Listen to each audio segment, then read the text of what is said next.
No!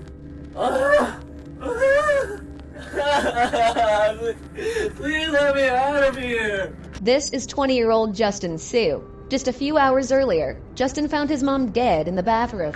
My mom killed herself. Okay. I found her dead in the bathtub. She was so cut up. She just stabbed herself and threw herself in the bathtub. I found her sobbing. Seeing Justin as the main suspect, detectives try to break him down. The stuff you told us doesn't make sense. What do you mean? No, stop playing. Are you saying that I did it? Yeah. No, I didn't. I would never do that, dude. I didn't do it. I didn't murder my own mom. Keep saying that over and over again, it ain't gonna go anywhere. I'm telling you, just why did you do it? That's all. But everything is not what it looks like, and the real truth would leave everyone in shock. We're learning new details tonight about the murder of a South Florida mother. An army of police descend on a lockdown. There's a killer on the loose. Huge manhunt all over the county. Something right out of a television movie. When does this end? How much more do I have to go through to see justice in this case?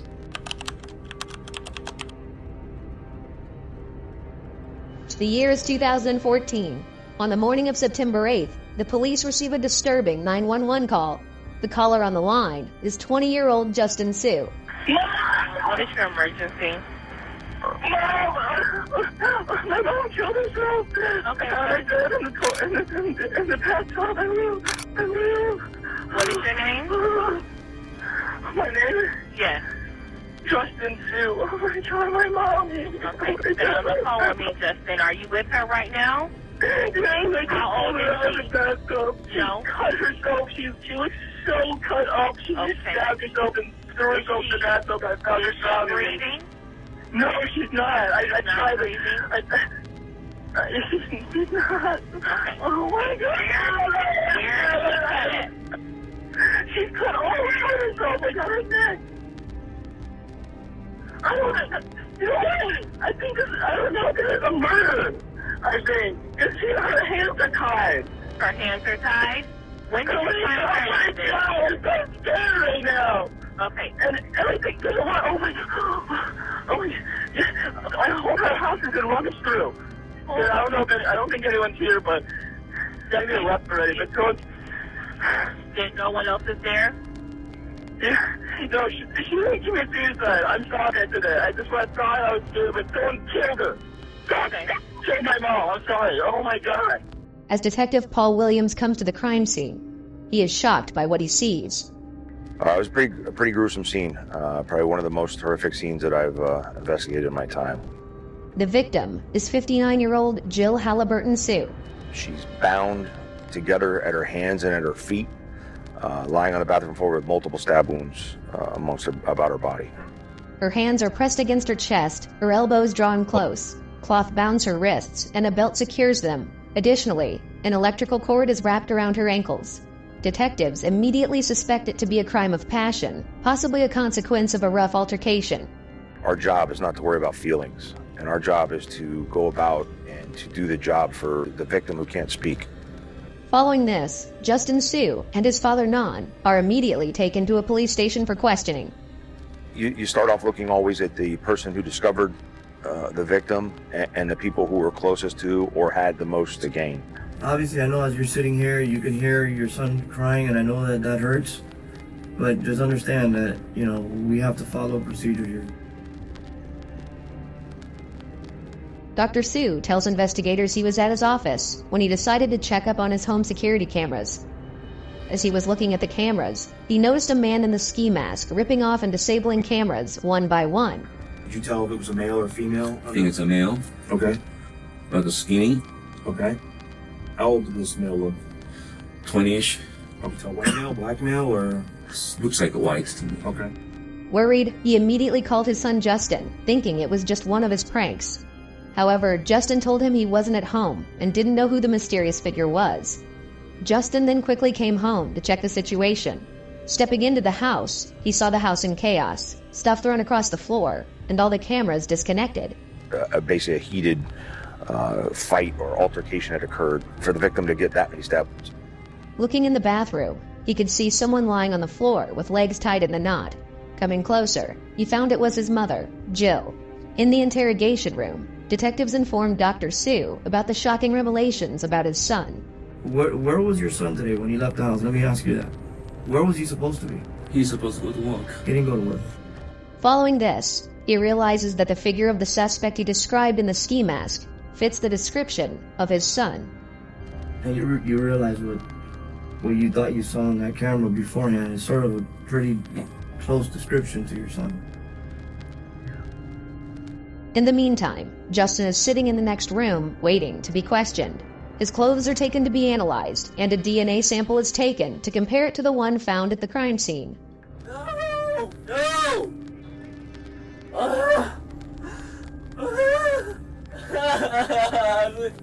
Please let me out of here!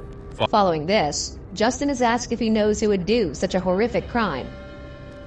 Man, I really want to tell you, I really don't know.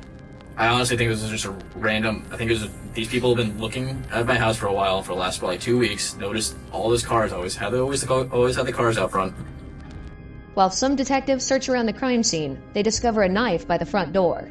It turns out to be one of Justin's knives. Justin has a love for knives and keeps a couple of them in the house. Meanwhile, the house looks like it's been tossed around, but strangely, nothing seems to be gone. So those were all kind of things that my partner and I were recording in the back of our head that we need to address.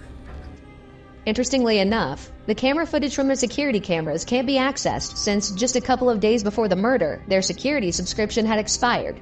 Consequently, they could only have access to the live stream video from the security cameras, lacking the ability to view past recordings due to non-storage. So that important piece of evidence was never available. Oh, you're screaming. Dude, I can't.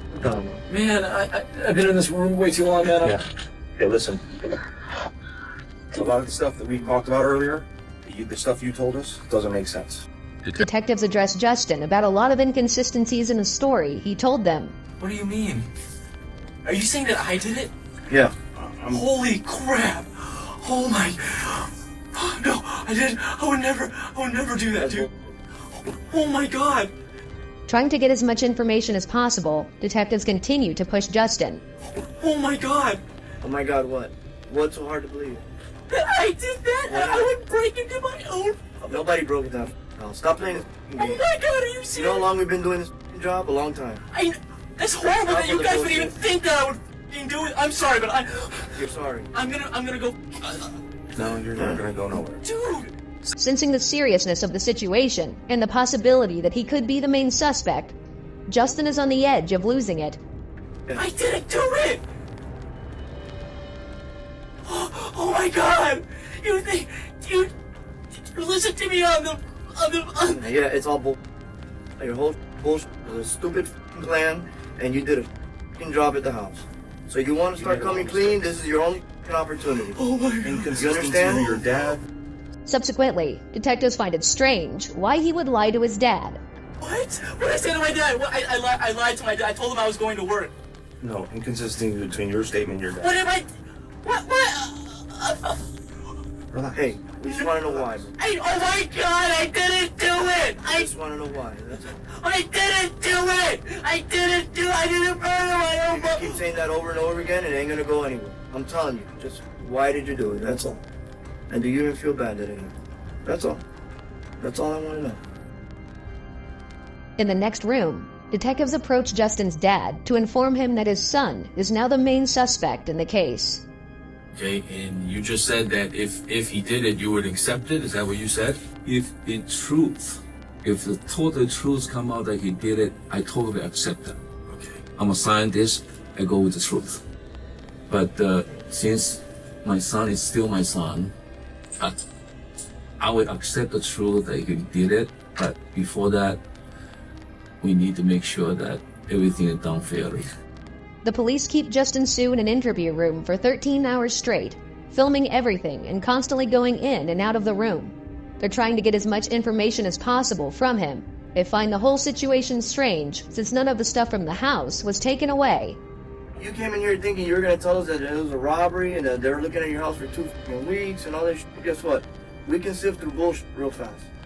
Okay, that's something that... All those things are true. All those things I said were true. No. And How do you know somebody was casing your house for 2 weeks? I don't know, because You're just giving us ideas. You know why? Because you're the one responsible. No, I don't. So stop with the bullshit. Oh my God! No, I'm trying to help you. I didn't It's not helping know. us. Guess what? We know what help is and we know what it looks like. We know what bullshit is and we know what it looks like. So stop. Stop, bro. However, Justin firmly stands his ground, claiming he didn't do it, and has no idea who would commit such a heinous crime against his mother. Dude, you guys got the wrong person, man. I didn't do it. I'm not bullshitting you, officers. I swear on my life. Having no real evidence against Justin and his dad, detectives are forced to release them. Justin's friends, who were recently in the house, are also tested for DNA samples. Having all the samples, forensics compare them to the DNA found on the knife, but none of them match. However, it does match someone in the database. We're learning new details tonight about the man arrested for the murder of a South Florida mother. The sample matches 19-year-old Deontay Rosiles, someone Jill Sue hadn't met before. Deontay Rosiles is a prolific burglar, and he had over 24 burglaries. Deontay grew up in a lower class and was nicknamed Moochie since he loved to eat. The house looks just like the ones he's broken into before. In the past, he would always go in through the back windows or glass doors, always during the day when he thought no one was home. Detectives suspect he was preparing to rob the house when he encountered Miss Sue and decided to tie her. I think she put up one hell of a fight, tried to get away several times, which is why he felt the need to have to tie her up, bound her, and stab her and take off. He did not want to leave an eyewitness. Soon, detectives locate Deontay through his phone and take him in for questioning. You're going to be charged with first-degree murder. First-degree murder, okay? What am I being charged with first-degree murder? Now the main suspect in the murder of Jill Sue, Deontay, is given an attorney, Don Williams. Williams is ready to face the prosecution, who are ready to go for the death penalty.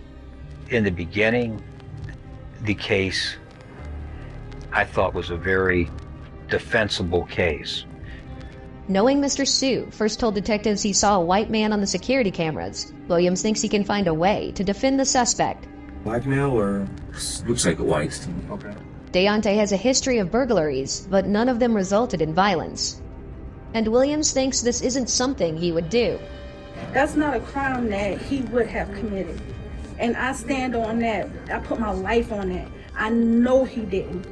The local community quickly learned about the case and organized a protest, even paying for a billboard, seeking justice for Deontay. In the meantime, the case slowly progresses due to many hearings. But then, something unexpected happens. We're on top of breaking news. An accused killer escaping from the Broward County Courthouse more than 8 hours ago, and nobody has seen him since.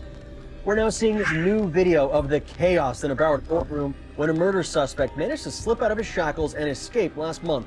Well, every indication is the escape of this accused cold-blooded killer was as carefully crafted as it was dramatic. Deontay Williams runs away from the courtroom, finally free after 2 years in custody. It was just so astonishing. It was just the kind of thing that couldn't possibly happen until it was happening right in front of you.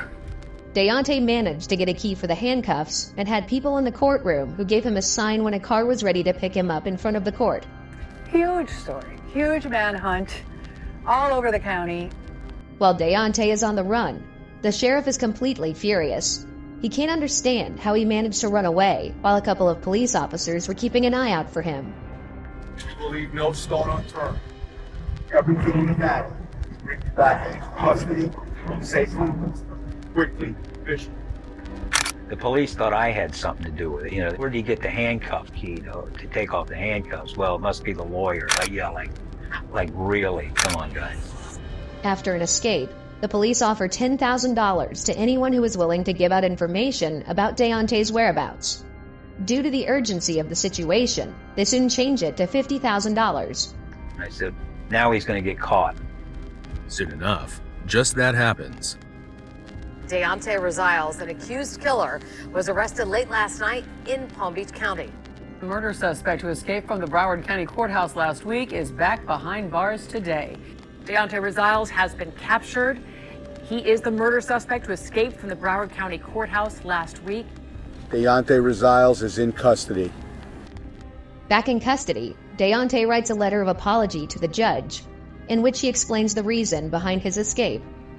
Your Honor, I want to apologize for escaping from your courtroom. I hope you don't take it personal, because you're one judge that I have great respect for. I felt I was at a dead end, with nowhere to turn to. I tried to appeal to everyone to prove to them I was innocent, but my voice went unheard. Safe to say now I have received enough attention, and people believe in my innocence. I just ask for you to please judge me fairly. I don't want you to be biased towards me because of my escape. When I escaped, my whole reason was to gather enough info on my case to prove my innocence. Thank you for your time. When they get him and they look at his phone, he has not been on the hunt for the real killer. He has not been trying to clear his name. He wasn't doing anything along those lines. He was using his phone to look at porn. Following his arrest, 8 people are charged for assisting him in escape. One girl in particular, who has never met Deontay before, especially played a part in his plan. There's a young lady that gets charged in that. She had never met Mr. Rosales in person. She was an insurance agent, and she gets fascinated by him, and she says, I want to get married, that she wanted to marry him. So she pulled herself right into this case. Charisma. That's just how charismatic he is. After beefing up security, Deontay Rosales finally stands trial for Jill Sue's first-degree murder. The jury deliberates for an excruciatingly long time. When they finally reach a verdict, guilty of manslaughter, typically confirming the verdict is routine, but in this trial, it becomes its own spectacle. The foreperson hesitates unexpectedly, causing tension to mount. And you could almost hear her struggling until finally she says, no. No one ever says no. It's always yes, yes, yes, yes. Usually when that happens, the jury is sent back to deliberate some more until they reach a unanimous decision. However, facing the judge for the second time, they can't reach the final decision. Soon, they announce a hung jury. Following this, a new jury is selected. It was a do-over, so you never know what's going to happen when you get a hung jury in a retrial. Even before the jury is allowed to enter the hearing, prosecutors ask the judge to dismiss a man from the jury, who they say waved to Deontay. Look at this direction. The defense didn't see it quite that way. He did not communicate. He just lifted his hand at everybody because it was the end of the day. That's not enough to remove a juror, Judge. Additionally, a woman working in the jury room allegedly broke a rule not to talk or mention anything about the case to the jurors. Oh, I just saw that trial on the news this morning, something about a knife. After all the problems are resolved, the case is finally ready to start. The basis of this case is that man tried to burglarize Sue. Mrs. Sue was stabbed over a dozen times, all throughout her chest and neck. The prosecution continues to present the case against Deontay, emphasizing the DNA evidence found at the crime scene. One person's DNA at that point of entry. The defense starts off by emphasizing just one of the many unanswered questions. Did the husband or the son have a role in the death of Jill Sue? The theory seemed to be that it could have been Justin, or it could have been Dr. Sue, or it could have been Justin and Dr. Sue together at the same time. What doesn't make sense is that Dr. Sue told detectives that he saw a white, skinny male, which doesn't fit Deontay's description. To address that issue, the prosecution knows they need Dr. Sue to speak on his past statements. And I really, my correct answer should be, I don't know because I can't tell. But at the time, I thought I had to give everything I thought, speculation included. So because everything appeared to be white, I said maybe white. Since the video of security cameras Dr. Sue saw is erased, it leaves an open-ended question of what he really saw on CCTV cameras. As the trial goes on, the next one to take the stand is Justin Sue, who is visibly still affected by the scene he saw that day. That's the first thing I see is this bag of my mom's head, just down in a bathtub that is just full all the way up to the top of just water mixed with blood. With evidence stacking against Deontay, the defense team tries their best to emphasize Justin's inconsistencies and the fact that he lied to police detectives about where he was on the day of the murder. Isn't it true that even after police detectives accused you of murder, you continued to lie to them about where you were? When I was being interrogated, I possibly said that. I was under a lot of stress. Attorneys always tell witnesses not to get defensive, but it's tough when someone accuses you of harming your own mother. Justin claims he would never do such a thing. And under the will, there was a scenario in which you would receive $500,000 as a result of your mom's death. Correct? What? No. You don't know anything about it? Yeah, no. Where'd you get that number from? Following this, the prosecution bring another eyewitness from that day. It is the neighbor across the street, Penny Dutka. I heard a high-pitched shrieky sound. Squealy sound. Right then, she looked across to the Sue's front door. The Sue's have double doors, and one of them was partially open. She saw a light-colored object about waist-high going back into the house around noon. We know where Justin was at noon because we have him driving out of the garage at Broward College at 12:18, 12:19. Detectives also know Dr. Sue was at his work, typing on his computer at noon, so he wasn't able to kill Miss Sue. In this way, Penny manages to remove any possibility of Justin or his dad being a killer. However, it does not implicate Deontay did it. In the meantime, Deontay doesn't appear to be worried with the case, laughing and acting as if everything is normal. He never betrays any look of worry, any look of concern. It's like he's insulted that all of this is happening. With so much happening, Justin and his dad wonder when all this nightmare will end, and will the justice eventually be served? When does this end? How much more do I have to go through to see justice in this case? Finally, after a long trial, Deontay is found guilty of first-degree murder. Deontay Rosales, in this case, the defendant is guilty of murder in the first degree as charged in the indictment. He is sentenced to life in prison, with no possibility of parole. After the judge's verdict, Deontay has a final message to the judge and his loved ones.